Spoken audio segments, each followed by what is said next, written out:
Hi everyone, today we're going to show you guys how to install our 5th Gen 4runner fuel tank skid plate. Here's what comes with the fuel tank skid.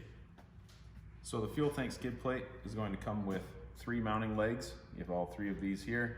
We'll show you where those go later on as we're doing the install. It's also going to come with M8 bolts, 6 of them with 3/8 flat washers and some 3/8 by 1 carriage head bolts, 3 of those with flange nuts and flat washers. One thing to note before you install your fuel tank skid, you want to make sure that you paint it or have it powder coated.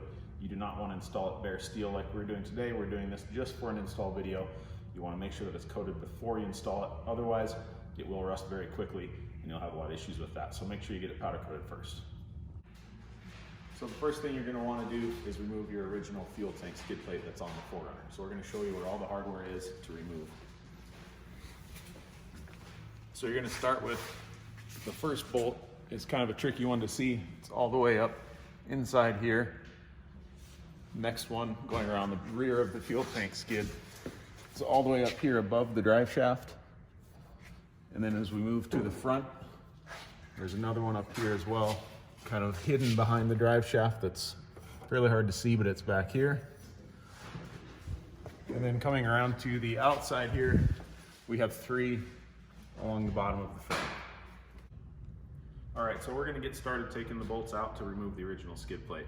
We found that using just an impact with a really long extension works well for a couple of those bolts to get to them. You can also use a regular ratchet and a 12mm wrench as well. This is a 12mm socket here that we're using. That's what size all the bolts are. But again, you don't have to use an impact. You can use a wrench or a socket wrench as well. So I'm going to get all the way up in here on this back one. Do this first.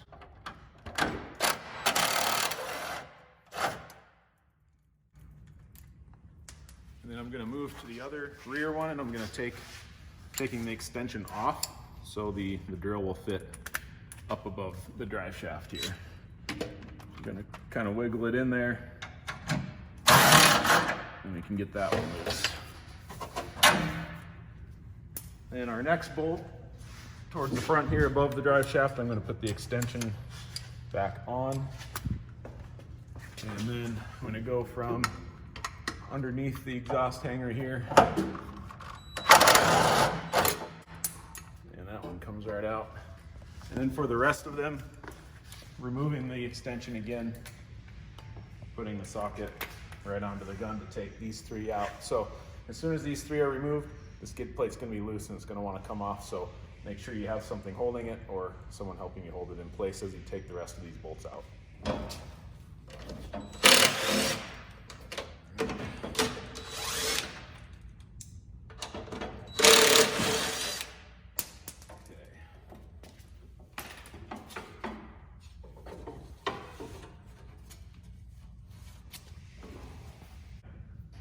All right, so now that you have the original fuel tank skid plate removed from the 4runner, we're going to show you guys how to attach the mounting legs to the new skid plate first.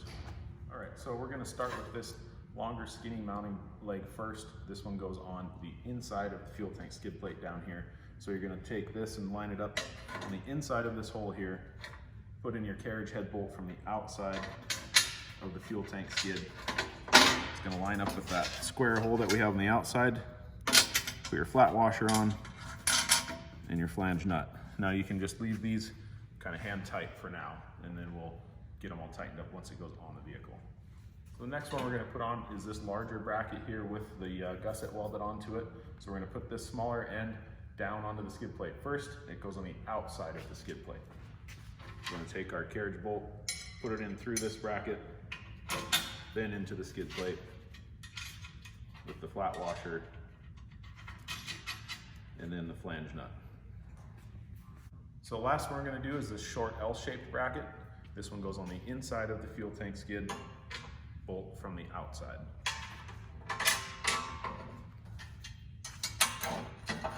Same setup, flat washer and the flange nut on here as well.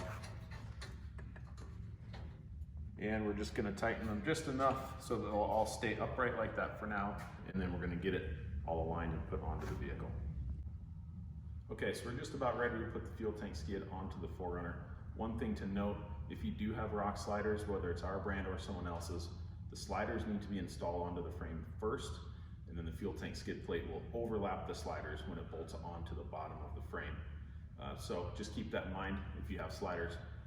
Also, you're going to need a hand putting the skid plate up there. It's pretty difficult by yourself, so make sure you have someone to help you get it up there and put in place.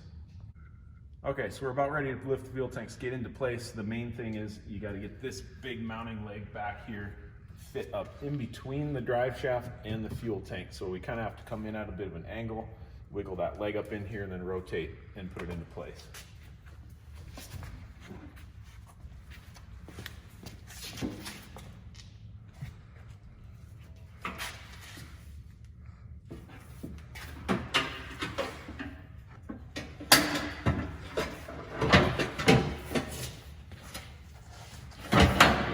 So I'm going to get one of these bolts started up here just to kind of hold it for now. I'm going to come my way just a little bit. Okay, there we go. Okay. Now it's started.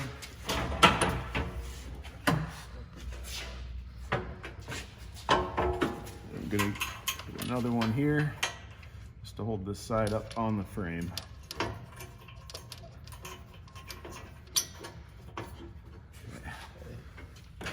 I'll get this back one. Yeah, so next one we're gonna do, gonna go all the way back in this corner. So we gotta get up above the differential all the way up to the frame here where the original one was attached.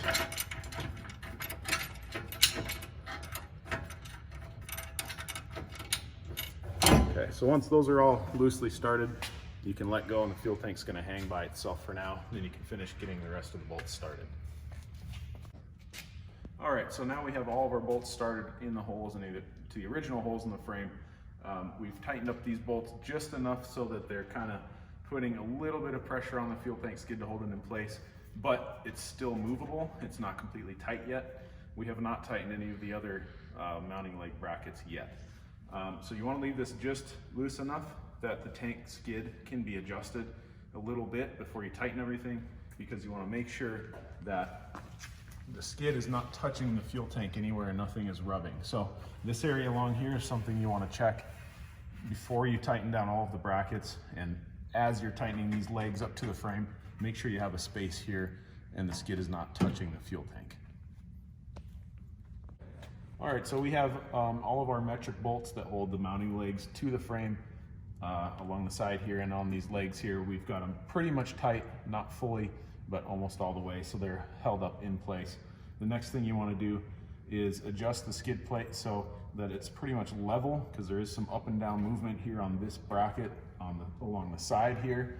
So once you have that adjusted to where you want it, it's not touching the skid or the fuel tank anywhere, you're going to want to take a 9/16 wrench and get in behind here and tighten the flange nut that holds those legs in place. Now, we don't really have a torque spec for those because it's basically impossible to get a torque wrench in here anyway, but what we recommend is just getting them as tight as you possibly can with the wrench by hand. All right, so we've finished tightening down all of our hardware on the skid plate all the way around. You just want to make sure you go through and double check, make sure all of your metric bolts are tight. These ones you can get a torque wrench on if you wanted to. You can tighten those to 30 foot-pounds and they'll be good to go for those metric ones. Just make sure that you check all the mounting legs and the carriage bolts, that you have the nuts tight on the back and they're all snug down ready to go. Do one final check for clearances. Make sure you're not touching the fuel tank skid or rubbing on anything. After that's done, your install is complete.